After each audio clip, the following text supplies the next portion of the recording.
What's up guys, welcome back to Fancy Goldfish Fanatics. Today we're going to be scaping a brand new aquarium, so make sure you stay tuned to find out more.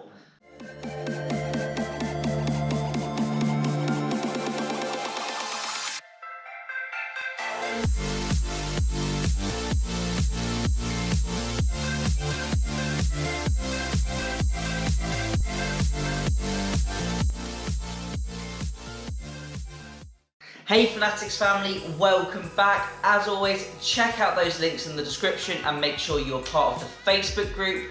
Today, as I said, we're going to be scaping a brand new Pico aquarium, and I can't wait to show you guys how I'm going to do it. So this video isn't dedicated towards fancy goldfish, but I thought I'm going to be setting this tank up, so why don't I show you guys at home as well. I'm sure lots of you have other tanks and keep other different types of fish and aquariums, so maybe it'll be useful to some of the viewers. So today I'm going to be setting up this tank right here, and this is actually the Fluval Spec Pico tank, and it is about 10 litres in volume. I'm going to be scaping it. I'm also going to be putting some fish into it, but these fish aren't going to be staying in this tank for very long because they're actually to do with another project I'm going to be doing in the near future as well. I'm going to be using water out of the monster fish tank, and I'm also going to be using some mature cycled media from the canister filter so we can get an instant cycle on the fish tank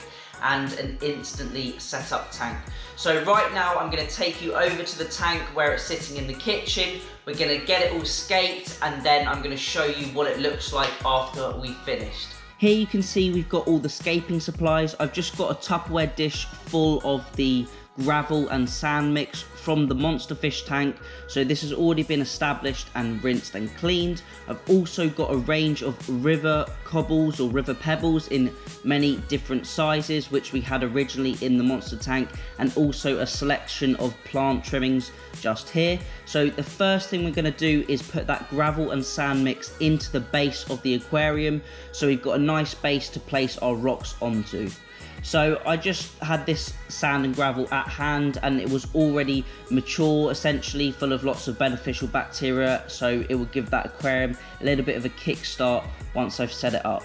So I'm just pushing all of that sand into the corners of the aquarium, making sure I've got a little bit more height at the back of the aquarium to create that depth of illusion, or that illusion of depth I should say. And now I'm starting to put some of the bigger river cobbles in. This will be the main structure of the hardscape, so it's always best to put your larger pieces of hardscape into the tank first, and then you can work around that.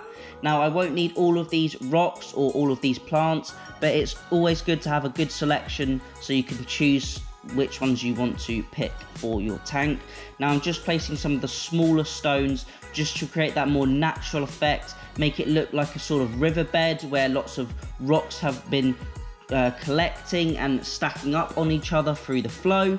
I'm also going to add lots of these tiny little pieces of gravel and small stones in between to really give it that naturalistic look and finish off the hardscape. Now once we've added all of these pieces of small rocks and all of these small pebbles into the tank, we're then going to move on to our plant cuttings. Now in this bag, you can't really see at the moment, but once I remove those plants, we've got a couple of different plants. One I believe is Cryptocorini or Cryptocorin balansae, and the other one is some species of Hygrophila. I'm not too sure which plants these are, but these are what I believe they are. So if you know any different, then just let me know down in the comments. As you can see me pulling them out of the bag, I've got lots and lots for this tiny tank, so we definitely won't need to use all of them. And it's always good to put your larger plants towards the back of the tank, which will hide any filters or any bits of equipment, or in this case that black background where the filter is inbuilt behind it. So this is the Cryptocorini balansae, I believe. So I'm going to get those roots planted down into that substrate so they can continue to grow, and this long plant will give some nice cover over the top of the aquarium, as the plant leaves are actually far longer than the water depth itself, so they will curve over the surface and create that sort of shadowy dark look, which will give the fish some cover and also hopefully look quite interesting and quite unique as well. So I'm just putting in 2 to 3 of these plants in at the back to give that cover and to provide that background basically.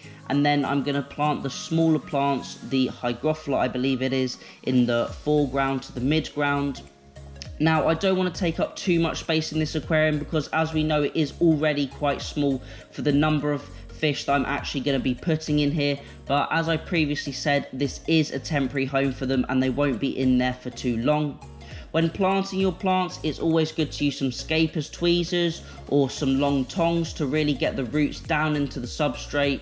But I didn't have any to hand, and as it's quite a small tank, it was quite easy for me to just push them under the gravel and then place some rocks over the top of them to stop them from lifting out of the tank. Now, one of the problems with the small tank, it is very hard to see what you're doing and it is really hard to get your hands in between all the nooks and crannies. But once the tank is filled with water, it's easy to sort of move those plants out of the way and move those plants into the right position. Now, I did have some other plants just here. I'm not sure what they were, but I decided it was best not to put these into the tank because I'd already got quite a few plants in there, and now I'm just going to remove all of the rest of those plants and get them out of the shot.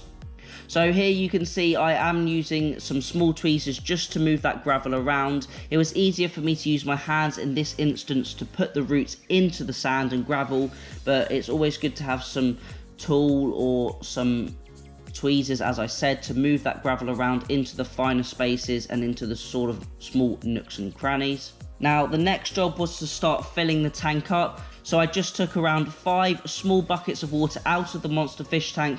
This was already dechlorinated and already up to temperature, so it was perfect for me to use for the new fish, which I was going to be adding in this same video. Although it would be nice to use fresh, clean, dechlorinated tap water where there are no nitrates or no ammonia, etc.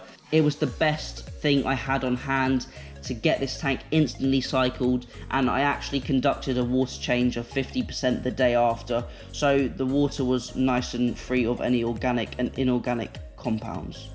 So now the tank is full up and I'm just moving around the plants, getting them out of the way and moving them so there's plenty of room for the fish.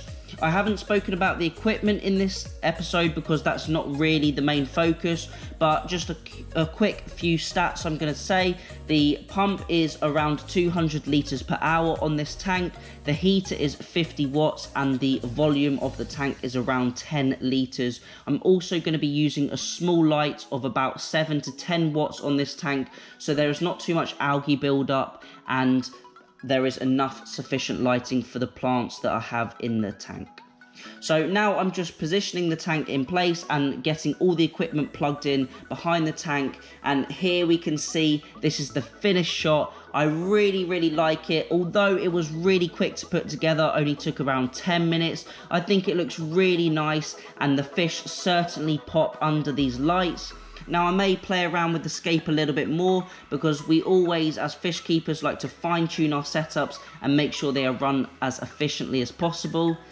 And I think overall the tank is really nice and I'm just really happy with how it came out for the temporary home for these platies. So I hope you enjoyed that video and I hope the tutorial was a little bit informative. I think the tank looks really nice and I'm really happy with how it came out. I just knocked it up together really quickly, so if I'd have put a bit more thought into it and bought some different scaping supplies, then it may have turned out even better, who knows. But as I said previously, these fish aren't going to be staying here very long. I actually rescued these fish and I had nowhere to put them, so I set up this tank. It's got an instant cycle. I'm going to be doing regular water changes and maintenance on it to make sure the fish are kept in tip-top condition before they go into their final home, which is going to be another project that is coming very soon. So please don't harass me in the comments saying these fish can't live in this tank, because I rescued them, so I did them a favour, and I'm going to be putting them into a much larger home in the near future, which I can't wait to show you guys as well. So that's it for this video. Thank you all for watching. Remember to keep those water changes up and happy fish keeping.